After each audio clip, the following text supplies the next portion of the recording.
High বন্ধুরা, আমরা হোটেলে চলে এসেছি। এবার আমি আপনাদের রুমগুলো দেখিয়ে দিই কিরকম হোটেলের রুমগুলো। একটা ভারী আছে, তো ঢুকলাম। এদিকে একটা ঢোকার পরেই এদিকে একটা কিছু রাখার জায়গা আছে, বড় একটা আলমারি দিয়েছে। আর এদিকে ওয়াশরুমে একটা ভিতরটা একটু দেখিয়ে দিই। গিজার আছে, সবই আছে, বেশ বড় সড়ো আছে বাথরুমটা।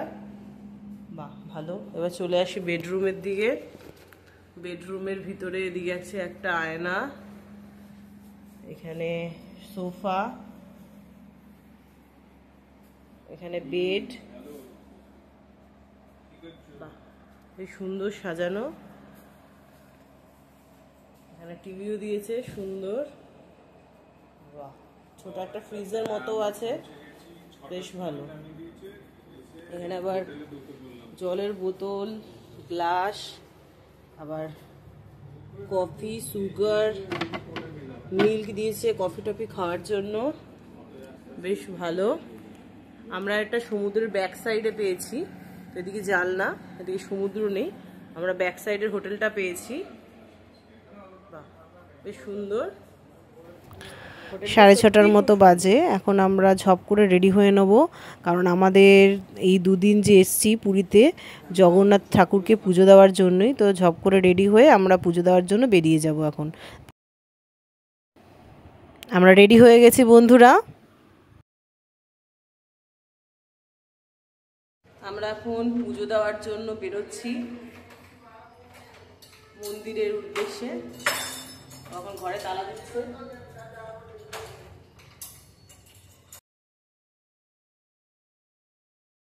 আমরা এখন টোটোতে উঠে পড়েছি, পুজো দিতে যাচ্ছি।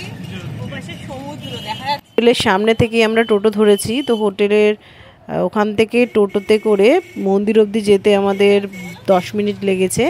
250 টাকা নিয়েছে বন্ধুরা টোটোতে। তো খুব ভালোই লাগছিল সকালবেলা পুজো দেওয়ার জন্য যে আমরা বেরিয়েছি, বেশ মজা লাগছিল, ভালো লাগছিল। কারণ এই জন্যই আমরা আজ পুরীতে এসেছি পুজো দেব বলে। সমুদ্রের পাড়ে দেখুন কি সুন্দর লাগছে দেখতে। মানুষ এখন থেকেই সমুদ্রের পাড়ে চলে এসছে।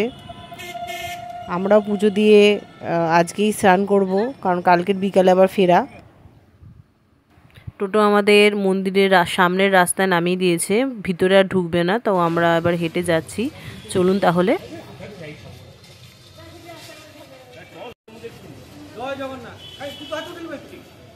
আমরা মন্দিরের দিকে এগিয়ে যাচ্ছি।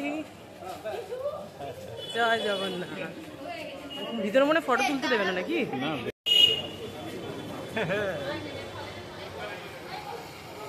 সামনে জগন্নাথের মন্দির, সামনে মন্দির, আর আমরা চলেছি পুজো দেবো বলে। সকালে এখন ঘড়িতে 9টা এখনো বাজেনি, 9টার আগেই আমরা চলে এসেছি। সকাল সকাল পুরী ঢুকে গেছি, তাই ভাবলাম সকাল সকাল পুজোটা আগে সেরে নিই, তারপরে ব্রেকফাস্ট হবে। এখন সামনে মন্দির দেখিয়ে দেওয়া হবে মন্দিরটা। এই দেখুন বন্ধুরা, মন্দিরটা এখনো অনেকটা দূরে আছি, আমরা হেঁটে হেঁটে ক্রমশ এগিয়ে যাচ্ছি। তো সামনে গেলে বোঝা যাবে। চলুন তাহলে।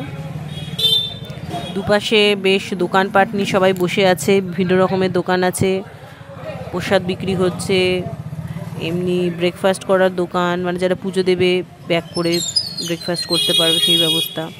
বাহ বন্ধুরা, দেখুন মন্দিরটা কি সুন্দর লাগছে এবং কতটা এরিয়া জুড়ে মন্দিরটা অপূর্ব সুন্দর। আর প্রচুর মানুষ এসছে এখন থেকেই পুজো দেওয়ার জন্য। জানি না কত ভিড় পাবো, চলুন তাহলে দেখা যাক। ওই দেখুন উপরে চূড়াটা দেখা যাচ্ছে, ওখানে যেটা ধ্বজা ওড়ে সেটা দেখা যাচ্ছে দেখুন। তো বন্ধুরা, আমরা ফোনটা নিয়ে ভিতরে যেতে পারবো না, কারণ ফোন নিয়ে যাওয়া বারণ। একজন বললো এখানে ফোন জমা দিয়ে আমাদের ভিতরে যেতে হবে পুজো দেওয়ার জন্য। মন্দিরটা আপনাদের দেখিয়ে দিই। দেখুন এতটা এরিয়া জুড়ে মন্দিরটা, ওই উপরে ধ্বজাটা কি সুন্দর উড়ছে। ওটা নাকি খুব লাকি জিনিস, ওই যে হোয়াইট কালারের যেটা, ওটা প্রত্যেক দিন বিকালে চেঞ্জ করা হয় এই মন্দিরের উপরে পতাকাটাকে। তো এখন দেখুন প্রচুর মানুষের ভিড় দেখাই যাচ্ছে। এখানে মানুষ পরপর মন্দিরের ভিতরে ঢুকছে। লাইনটা মনে হয় ডান দিক থেকে শুরু হয়েছে, ওখান থেকে মানুষ ঢুকে ওই পাশ থেকে ঘুরে ঘুরে এই মন্দিরে ঢুকছে। দেখুন এই দিক থেকে লাইন শুরু হয়েছে। তো আমরা এখানে সেই লাইনটা দেবো এখন। আগে মোবাইল জমা করি, তারপরে এসে আবার আপনাদের সাথে কথা বলছি। পুজোর ভিতরে তো ফটো তোলা যাবে না, তো আমরা পুজো দিয়ে আসি বন্ধুরা, তারপর আবার আপনাদের সাথে দেখা হচ্ছে। এখনের মতো টাটা।